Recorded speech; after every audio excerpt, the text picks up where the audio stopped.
Hi, my friends. Today we're going to look at the Gospel of John. The chapter is chapter 11, and it's verses 1 through 45.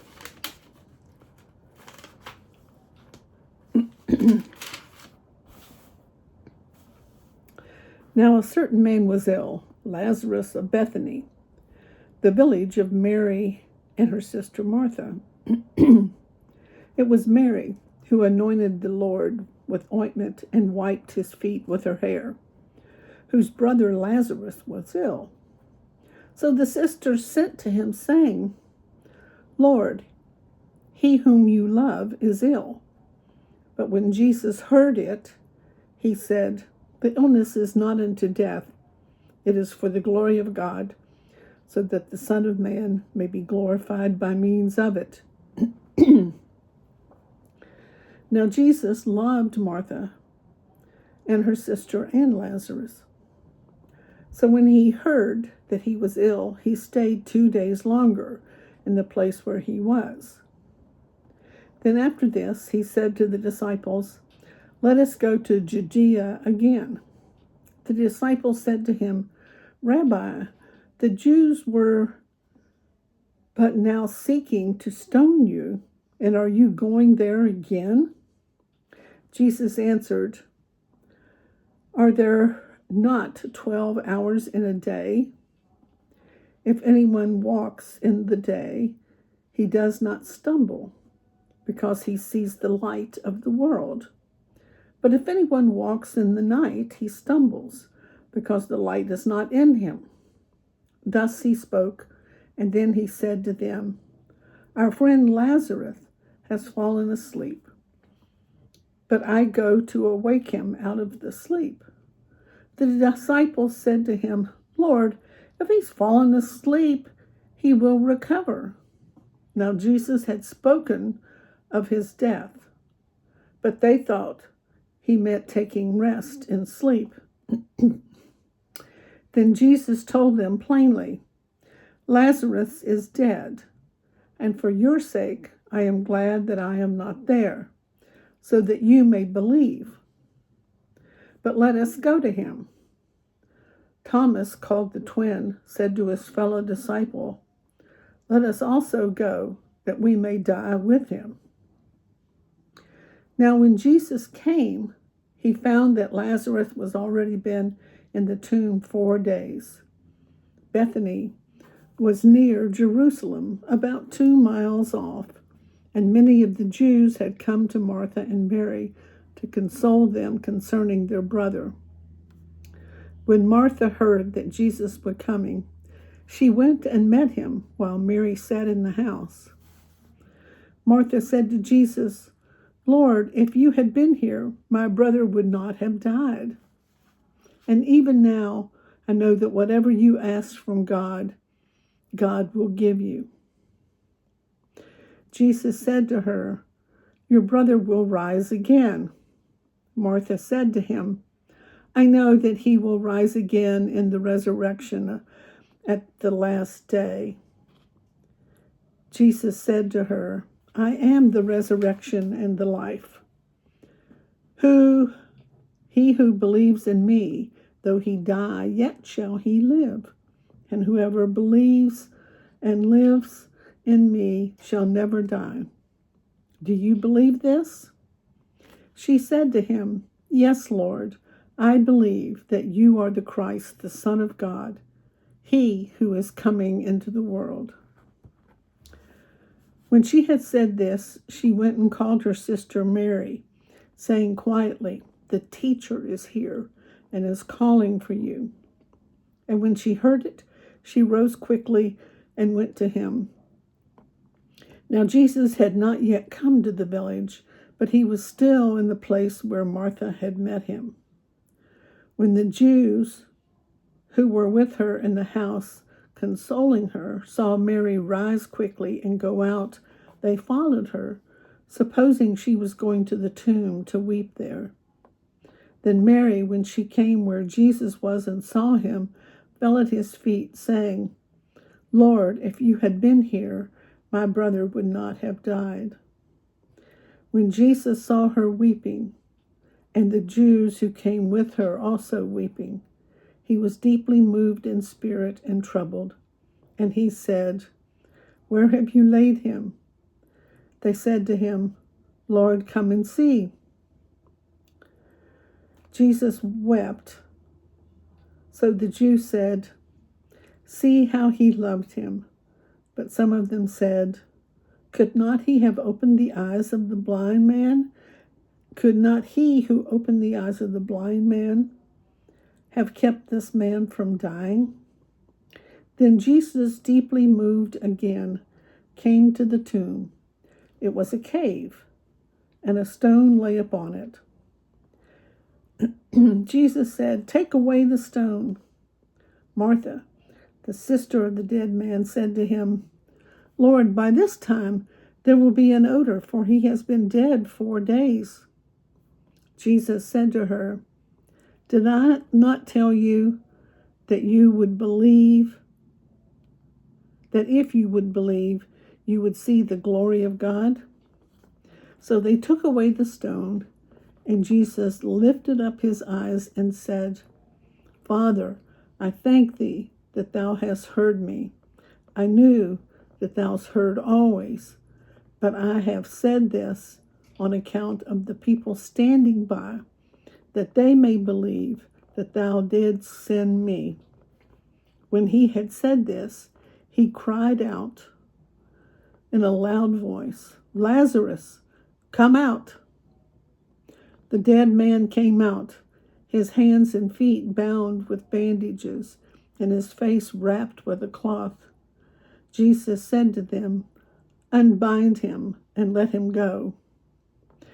Many of the Jews, therefore, who had come with Mary and had seen what he did, believed in him.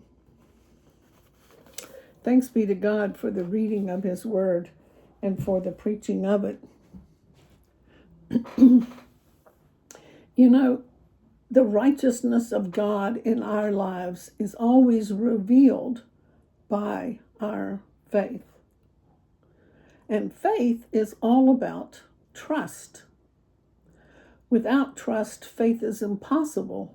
It just doesn't exist. God is very good at showing us, putting us in situations and demonstrating, do you trust me? Our actions reveal the level of trust that we have. And we see that in this passage today. When we look at Martha, for instance, she and her sister appear to be processing their grief very differently. Martha, for instance, leaves home to meet Jesus on the road after she has heard that he is on the way. She leaves her home, the acceptable place of mourning the death of her brother, instead to go to Jesus. It appears that her trust is ambivalent. She trusts that Jesus could have healed her brother and says as much, but at the same time, it seems she doesn't trust in his love for her family because she questions him almost in an accusatory way, a blaming kind of way. "Lord, if you had been here, my brother would not have died. It's your fault." She recognizes that he has the power to pray and to receive from God whatever he asks. Mary has come to recognize Jesus' authority, but appears still to feel a lack of love from him because of the late arrival.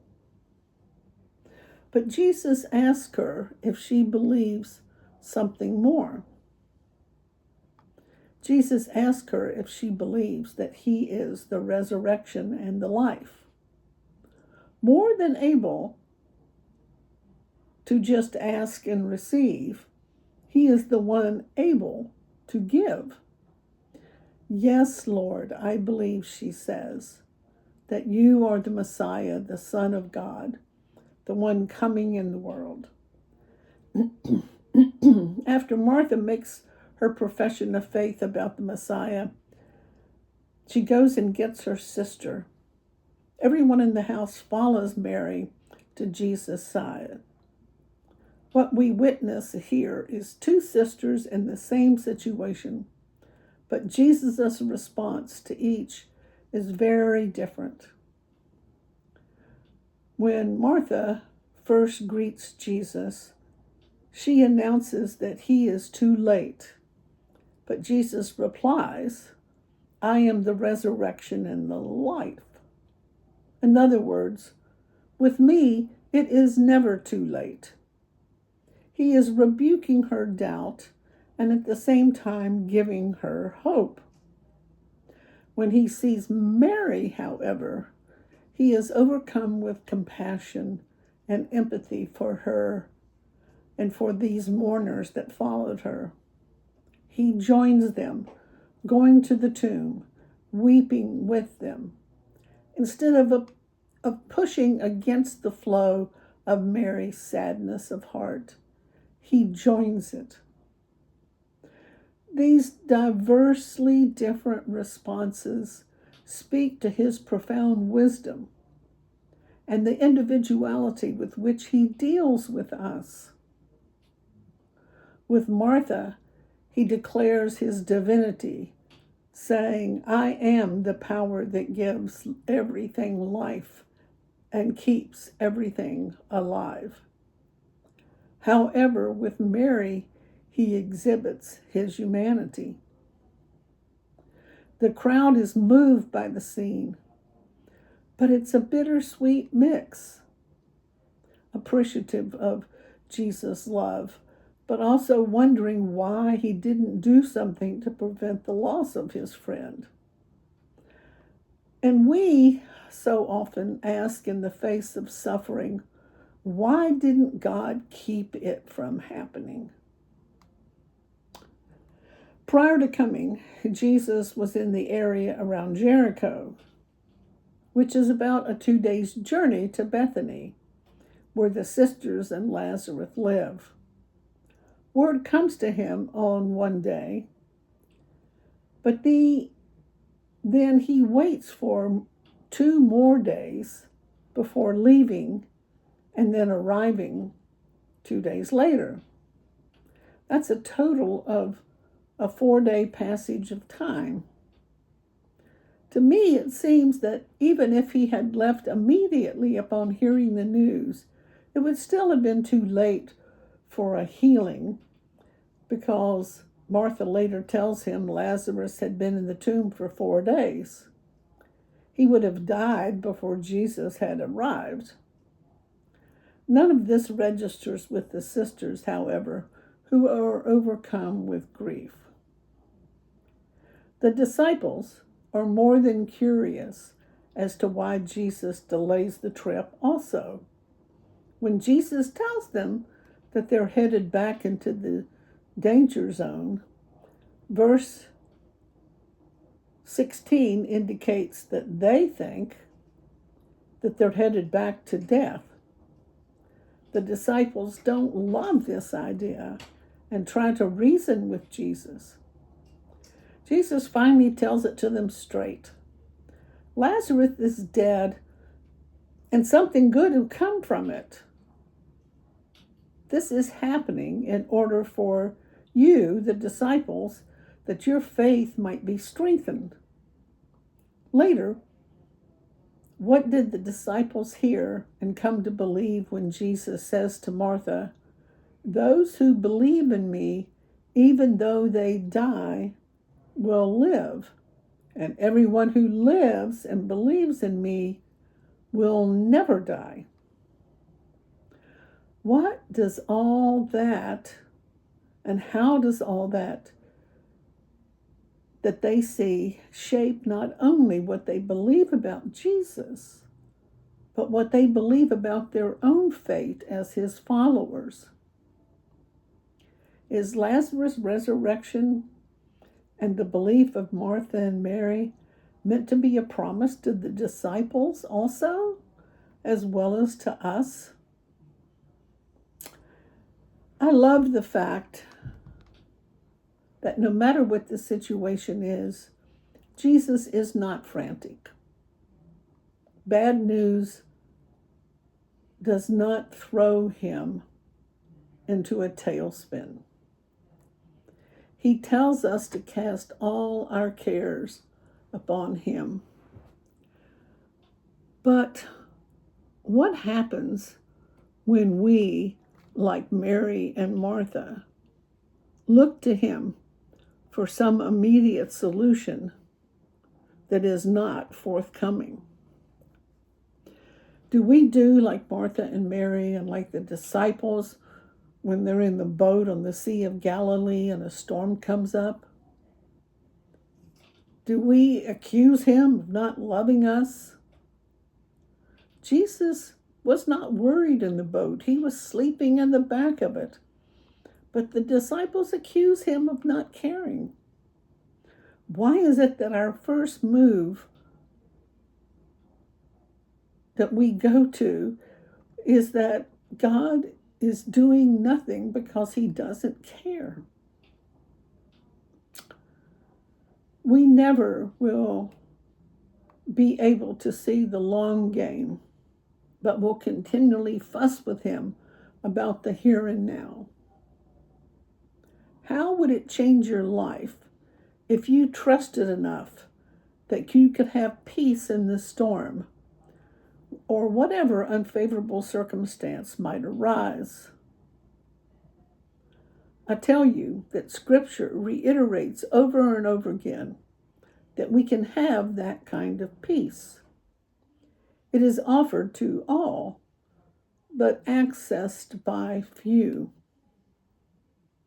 Paul gives us the formula in Philippians when he says that we should be anxious for nothing, but in everything, by prayer and supplication, take it to God with thanksgiving. Being thankful for what seems like something harmful or detrimental to you is so counterintuitive to us. But it is called trust. If we get our eyes on God, if we commune with God, then we will be immune to the things of this world that try to topple our boat, keep us disoriented and upset. Jesus is never strong when he should be tender, and he's never tender when he should be strong. His decisions are not driven by emotions like ours. His decisions are based on what God says about it and doing what glorifies him. He doesn't need to satisfy his wounded pride or any self-interest. That doesn't mean that Jesus is unemotional. In verse 35, we see Jesus wept.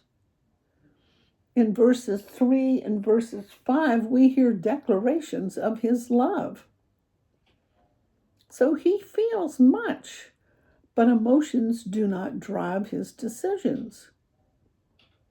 God's delay in our gospel message is for his display, a display of majesty and power over death.